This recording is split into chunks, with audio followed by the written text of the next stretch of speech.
안녕. 핑크똥과 쑥쌤이 함께하는 수학 이야기 시간이에요. 반갑습니다. 제가 갑자기 수학 이야기를 하니까 깜짝 놀라셨죠? 저는 원래 23년간 초등학교 아이들에게 수학을 가르쳐 왔어요. 그래서 오늘부터 제가 수학 이야기를 할 때는 뚱이를 데리고 나올 거예요. 뚱이는 10살이고요. 초등학교 3학년 친구랍니다. 그런데 초등학교 3학년 치고는 좀 많이 애기 같은 친구니까 예쁘게 봐주세요. 인사할게요.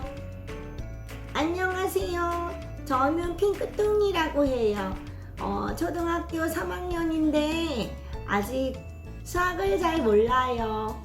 제가 가끔 이상한 질문해도 그러려니 하세요. 뚱이는 그렇게 수학을 잘하는 친구가 아니어서 제가 데리고 천천히 이야기하면서 수학을 가르쳐 주려고 합니다. 그 전에 제가 뚱이 엄마를 비롯해서 엄마들에게 할 얘기가 좀 있어서 오늘은 그냥 뚱이는 구경만 해야 되는 상황이에요. 뚱아, 재밌게 구경할 수 있어? 그럼요, 선생님. 제가 제일 잘하는 게 뭔지 아세요? 말 안 하고 가만히 있는 거예요. 걱정 마세요. 우리 뚱이는 가만히 있는 거 제일 잘한대요. 과연 가만히 있을런지. 일단 제가 지금 드리고 싶은 말씀은 뭐냐면 엄마들이 직접 수학을 애들하고 가르치기 전에 엄마의 뇌 구조를 좀 살짝 바꿔야 되거든요. 그래, 그거에 관한 이야기를 하려고 해요. 뚱아, 너네 엄마가 수학을 가르칠 때 재밌니? 좀 솔직히 말해서 엄마랑 공부하는 거 재미 별로 없어요. 맨날 문제집만 풀고 그냥 계속 똥글뱅이만 치고 맞았는데 틀렸다고 하고 막 엄마 계속 실수하고 좀 짜증나요. 그래, 그럴 수 있지. 근데 선생님이랑 엄마들이랑 같이 공부를 하다 보면 뚱이도 훨씬 재밌게 수학 공부를 할 수 있을 거야. 뚱이네 반 친구들은 미리미리 수학 공부를 하는 편이니? 그럼요. 애들 얼마나 똑똑한데요. 그런데 제가 보니까 유치원 때보다 더 못하는 친구들도 많은 것 같아요. 그래? 지금 뚱이하고 얘기를 해보니까 교실에서 공부하고 있는 친구들 중에 어렸을 때보다 조금 못하는 친구들이 있다고 그래요. 그건 사실 저도 마찬가지라고 느끼거든요. 유치원 때는 굉장히 총명하고 뭔가 되게 똑똑하다고 생각했던 친구들이 초등학교에 가면 의외로 그렇지 않은 경우가 정말 많거든요. 오히려 뒤로 후퇴한다? 그런 느낌을 받는 친구들이 있어요. 근데 그게 왜 그럴까? 전 그게 늘 궁금했어요. 그래서 실제로 제가 아이들을 키울 때는 그러지 말아야겠다 고민을 되게 많이 하고 키웠었는데 제가 아이들을 키워보고 느낀 거는 부모의 영향이 크다는 그런 결론을 내렸죠. 그래서 부모는 사실 아이들에게 있어서 가장 중요한 환경이에요. 아이들과 부모가 어떤 대화를 하는지 그런 것도 굉장히 중요하답니다. 뚱아, 너 엄마하고 이야기할 때 엄마가 무슨 얘기 많이 해? 우리 엄마는요, 너 오늘 학교 갔다 와서 뭐 했어? 학교 선생님 말씀 잘 듣고 수업 시간에 딴소리 하지 말고 입 꼭 다물고 선생님 말 잘 들어. 이렇게 얘기해요. 그래요. 엄마들은 보통 학교 가면 선생님 말씀 잘 듣고 입 꼭 다물고 잘 말 들으라고 하지만 듣기만 해서 되는 게 하나도 없거든요. 공원에 산책을 한번 갔다고 해보세요. 그럼 엄마들이 주로 뭘 하는지 한번 뚱이한테 얘기를 들어볼까요? 뚱아, 엄마랑 공원 산책하면 엄마가 보통 뭐해?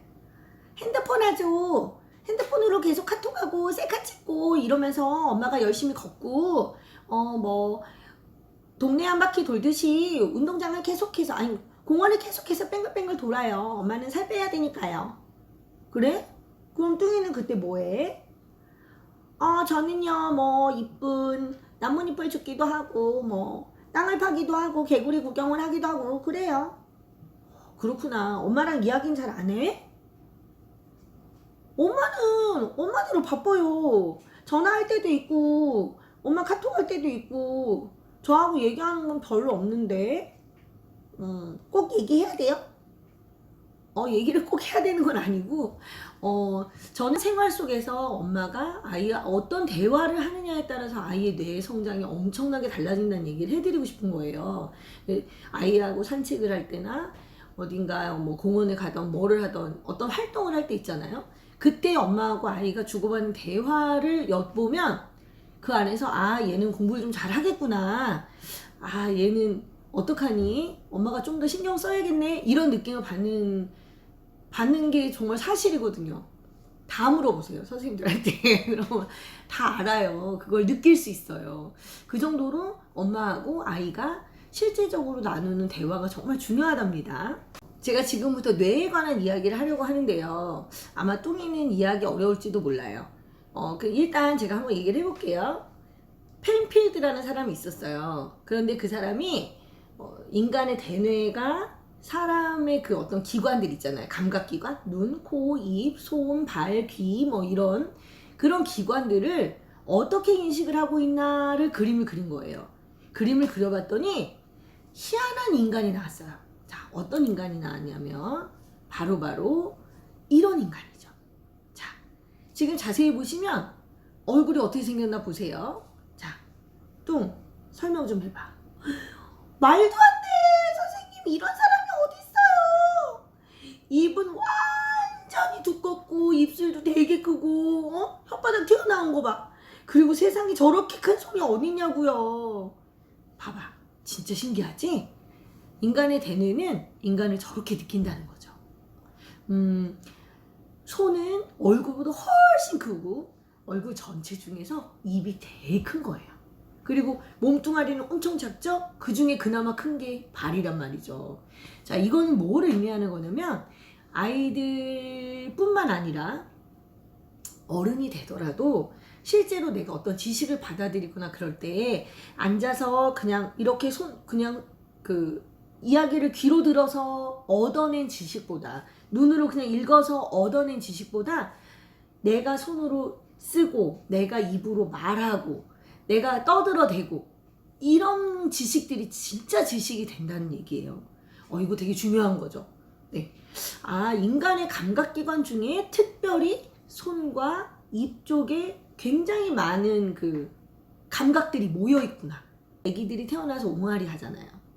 핑크똥도 옹알이 했겠죠? 자, 옹알이 하고 조금 나이를 먹으면 어떡해요? 막 손으로 뭐든지 주물럭 하고 뭐 클레이 하는 게 아이들한테 좋다 하면서 아이들이 그런 걸 만지고 놀잖아요. 근데 나이 들면 안 그럴 것 같죠? 나이가 들어도 요즘 메이커 교육이라는 얘기 많이 하잖아요. 그 메이커 교육이라는 것도 결국에는 내 손을 이용해서 어떤 공구를 가지고 물건을 만들어내는 거예요. 그런 작업들을 계속 해보내야 하고 그냥 귀로만 맨날 들었던 애들하고는 전혀 다르다는 얘기죠. 어떻게 다르다고요? 뇌가 느끼는 게 다르다고.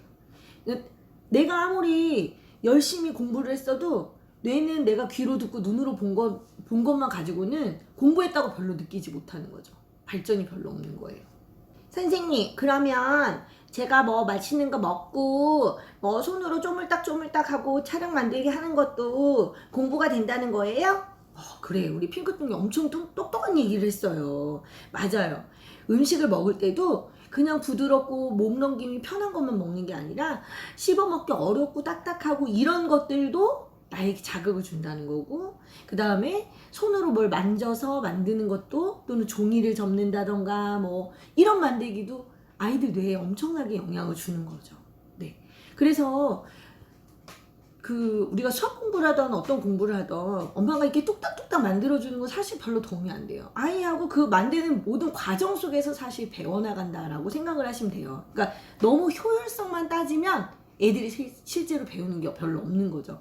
만들어진 결과만 가지고 뚝딱뚝딱이 아니라 그 과정 자체를 다 밟아가면서 즐기는 거. 이거는 제가 하다 보면서 또 한번 다시 말씀드릴게요. 그 다음에 또 하나 말씀드릴 게 신경 가소성이라는 개념이에요. 좀 어렵죠? 따라해봐, 핑크똥.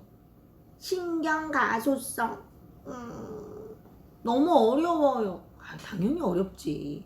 이건 선생님도 안지 얼마 안 됐는데 이 개념을 알고 난 다음에 제가 바로 아싸 이거야 라고 생각을 했다는 거죠. 자, 신경 가소성이라는 이런 거예요. 자, 지금 위에 이제 사진을 제가 올려놨는데 뇌신경망의 그 뇌세포들 있잖아요. 그냥 이렇게 연결되어 있는 게 아니라 내가 관심이 있는 거, 내가 어떤 경험을 했던 거, 그렇게 되면 그 부분이 강화가 되는 거예요. 점점. 예를 들어서 한번 볼게요. 제가 요즘에 제일 열심히 하는 게 매일매일 글을 쓰는 건데, 처음에는 이제 글을 쓸 때 글감을 잡는 것도 어렵고, 글이 쓰는데 굉장히 오래 걸리는 거예요. 2시간도 넘게. 이게 과연 될까? 이렇게 생각을 했는데, 한 달을 넘게 쓰다가 보니까 어떤 일이 생기냐면, 글감을 평소 때 계속 돌아다니면서 글감이 눈에 보이고, 그 다음에 글감을 가지고 내가 글을 써나가는 작업을 할 때 되게 빨리 글이 완성이 돼요. 1시간 이내에 이제는 글을 쓸 수가 있어요. 그건 무슨 얘기냐면 내 뇌에 있는 뇌세포들이 글쓰기에 관련돼서 계속해서 강화된 어떤 근육을 만들어내고 있는 거죠. 쉽게 얘기하자면. 이게 신경 가소성이에요. 내가 어떤 경험을 의도적으로 자꾸 잘해보려고 하다가 보면 그쪽 근육이 강화가 된다. 그 대표적인 게 외국어를 배우는 거죠. 자, 제가 영어 하나도 못해요. 제가 이 나이에 영어 공부하면 못할 것 같아요? 미경쌤을 보세요. 미경쌤 보시면 2년 전에 영어 잘 못하셨다며요. 지금은 외국인과 대화하잖아요. 사람은 하다가 보면 되는 거예요. 나이를 먹어도. 그 근거가 바로 뭐라고요? 신경 가소성이라고. 그러면 이런 신경 가소성을 어른만 갖고 있을까요? 아이는 당연히 더 갖고 있는 거죠. 그러니까 어떤 애가 수학을 지금 못해. 지금도 핑크등이 구구단을 잘 못해요. 핑크등이 구구단을 잘 못하는데 얘가 영원히 구구단을 못할까? 지금 얘가 구구단에 관심이 없는 거야. 그런데 자꾸 재미를 줘서 관심을 갖게 하잖아요. 그러다 보면 여러 번 하죠. 여러 번 하다 보면 그쪽 신경이 강화되고, 그러다 보면 내가 쉽게 구구단을 할 수 있는 그런 사람이 되는 거죠. 그럼 수학 전체적인 부분도 다 마찬가지란 얘기예요. 그러니까 요게 얼마나 희망적인 얘기인지를 엄마들도 아이들도 알아야 하는 거죠. 나는 얼마든지 만들어 나갈 수 있다. 난 앞으로 내 수학 인생을 멋지게 만들어 나갈 수 있다. 나는 수포자가 아니다. 미리부터 그런 생각 할 필요가 없다. 어떻게 생각해? 그래도 저는 수학이 싫어요. 그래, 그럴 수 있지. 그 마음을 바꿔야 되는 거야. 수학을 딱 보면 어떤 기분이 들지? 짜증나, 하기 싫어, 언제 끝나, 집에 가고 싶어, 이런 생각이요. 그리고 수학 문제를 풀다 보면 나도 모르게 목이 말라요. 화장실도 가고 싶고, 왜 이렇게 시간이 안 가지? 시계도 자꾸 보게 되고, 자꾸 그림 그리고 있고, 저도 그렇게 돼요. 그래서 엄마가 화를 내요. 그래, 그럴 수 있지. 엄마가 화를 내는 게 당연한 게 아니라 네가 그럴 수 있다고. 왜냐면 나도 모르게 수학을 하다가 보면 재미가 없어지는 거지. 그런데 우리는 뇌의 신경가소성을 이용해서 그걸 바꿀 수 있어. 어떻게? 수학까지 거 아무것도 아니야. 아니, 10분만 하면 되지 뭐. 매일매일 하다 보면 점점 좋아지겠지. 9구단, 내가 2단부터 9단까지 못해도 8단만 충분히 할 수 있어. 어제보다는 오늘이 더 나을걸? 그리고 내가 작년에는 수학을 못했어도 내가 올해도 꼭 수학을 못하라는 법은 없지 뭐. 내가 점점 수학을 잘하게 되고 있어. 이런 생각을 하면 되는 거야. 응? 그러면서 우리가 수학을 대하는 거 하고, 그러지 않고 맨날 나는 수학이 싫어. 나는 수학이 너무너무 없어졌으면 좋겠어. 이러면 되겠어? 선생님 말이 맞는 것 같아요. 엄마하고 얘기 잘 해볼게요. 그래요. 엄마하고도 얘기 잘 해봐야 되고, 우리 뚱이도 생각을 바꿔야겠죠.